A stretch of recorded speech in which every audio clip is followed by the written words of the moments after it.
This is The Rounds Table.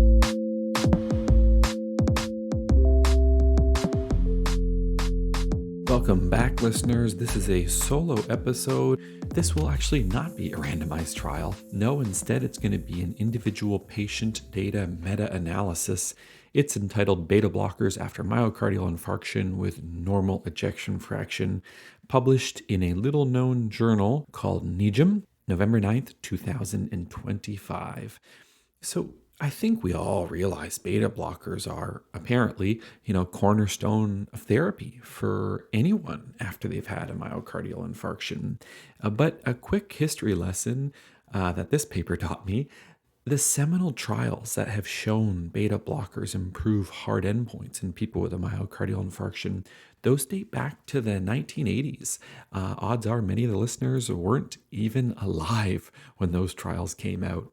And of course, back then, when somebody came in with a heart attack, they didn't get a PCI, they didn't get urgent coronary reperfusion, they didn't get advanced medical treatment. So sure, maybe back then beta blockers indeed improved endpoints, but perhaps nowadays that evidence no longer holds. It's a concept that I will refer to as sort of like a best before date for trial data. How long after a given trial has gone by should it be repeated? And in this case, I think it shows that some trials should definitely have a best before date. The authors also provide some nice context in their background in terms of, what do the guidelines say? So the European Society of Cardiology guidelines provide a Class 2A recommendation for patients without a reduced left ventricular ejection fraction, whereas the American Heart Association guidelines designate a Class 1 recommendation that all patients should get a beta blocker regardless of their ejection fraction. And those guidelines are reviewing, I would hope, the same underlying data. So how can we have such discordant recommendations? And that, of course, is what sets up this current individual patient data meta-analysis. And it's because there's been multiple large-scale randomized trials published in this exact space over the past couple of years. So let's move on to the methods. So the authors first started with a systematic review to identify relevant, recently published randomized trials, and they found 5 different randomized trials published in the past few years in this exact space. I'll just give you the acronym names for the 5 trials. So these trials included Reboot, Reduce AMI, Beta AMI, DanBlock, and Capital RCT. These randomized trials were all investigator-initiated. They were open-label RCTs. They were superiority trials. And in general, they recruited patients with a myocardial infarction in the past 14 days. And all of the included patients had an ejection fraction of at least 40%. Now, in this meta-analysis, they are just going to be looking at the subset of those with a quote-unquote normal ejection fraction, which they defined as an ejection fraction above 50%. These randomized trials, of course, had slightly different inclusion and exclusion criteria, but here are the high points for the key exclusion criteria. So they would have excluded anyone who had another indication for a beta blocker aside from an MI. So, for example, somebody had atrial fibrillation or somebody had heart failure with reduced ejection fraction. And if they had any contraindication to a beta blocker, they were also excluded as well. The primary endpoint was a composite of death from any cause, myocardial infarction, or heart failure. And this endpoint was selected for a couple of reasons. One, because it's pretty clearly clinically relevant, and also to ensure consistency with prior meta-analyses and just what was available within each of the included trials. They also had a number of secondary endpoints, which I won't go through in detail here. So now let's jump forward to the results here. So there were a total of 17,101 patients across those 5 trials. The average age of included patients was 62, 21% were female. In terms of their past medical history, almost half had high blood pressure, 17% had diabetes, 8% had a previous myocardial infarction. In terms of what type of MI the patients came in with, almost half had a STEMI, and 95% of the included patients had a PCI, A small subset required CABG, and a small subset had no revascularization. Approximately 10% of patients were on a beta blocker before randomization. And if those individuals were randomized to continue the beta blocker, then they did. And if they're randomized to stop, then they did that as well, although it did slightly differ from trial to trial. So, what did they find? Well, for their primary outcome of death from any cause, myocardial infarction or heart failure, it occurred in 8.1% in the beta blocker group and 8.3% in the no beta blocker group. That corresponded to a hazard ratio of 0.97, so clearly no difference whatsoever.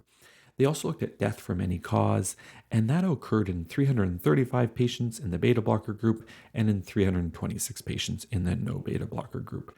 That was a hazard ratio of 1.04. Again, no difference. They also had a couple safety endpoints. So risk of stroke was essentially identical in the two groups, and the risk of advanced AV block also was almost identical in the two groups. The authors also provided sort of subgroup analyses just to see, was there any potential subgroup where maybe there was a benefit, and really no difference. So male or female subgroups, beta blockers didn't appear to improve endpoints. If patients were older than 70 or younger than 70, no clear difference. If they came in with a STEMI versus an NSTEMI, same thing, no clear difference. So there you have it, a really impressive individual patient data meta-analysis, which suggests that for patients with a modern day myocardial infarction and their ejection fraction is above 50%, it really doesn't look like there is any benefit whatsoever. Of course, no meta-analysis is perfect. This is no exception. So, one of the limitations of the meta-analysis is that, like all meta-analyses, it relies on the quality of the underlying data. And these were all unblinded trials. And of course, that's one potential limitation. Another potential limitation that I didn't go into, but there was some crossover within each of the individual trials. When there is crossover, sometimes that can attenuate an effect, if indeed an effect is present. But again, I don't think that's a major limitation here.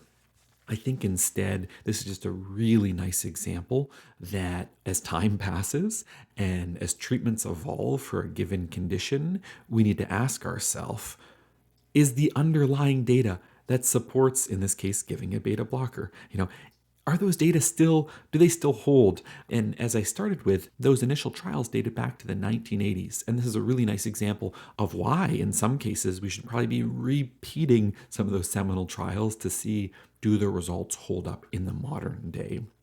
I think that's all I have to say about this trial. I think as a general internist and hospitalist, when I see patients coming into hospital and maybe they're on a beta blocker and maybe it was prescribed a couple of years ago for their MI, if their EF was above 50%, well, now I'm going to have a conversation with them about, hey, do you want to stop that beta blocker? Beta blockers are relatively well tolerated, but for some patients, they can have really nasty side effects, really bad fatigue. I've seen that a number of times. Sometimes, of course, it can lead to, falls and syncope, not just from being on the beta blocker, but maybe it's like the straw that broke the camel's back, and now this patient is having some bradycardia, and that's why they're syncopal, for example, and had a fall. I'm curious to hear what listeners think, especially any card-carrying cardiologists that listen to our show. If you strongly disagree, we would love to hear from you. Well, that's it for today. Good stuff on my end. This is not new. It's actually pretty old. But the Tiny Desk concerts from NPR, they are just such a good listen. I'm a big fan of the band called The National, and their Tiny Desk concert was great. So give it a listen. Give any of them a listen. Anyway, that's it, listeners. Stay well. Until next time. The Rounds Table is hosted online at medicinepods.com, your one-stop source for comprehensive internal medicine education and evidence-based medicine resources. We can also be found on all of your favorite streaming services. You can also follow us on Instagram, LinkedIn, and X. And special thanks to our audio editor, Tamara Van Bakel.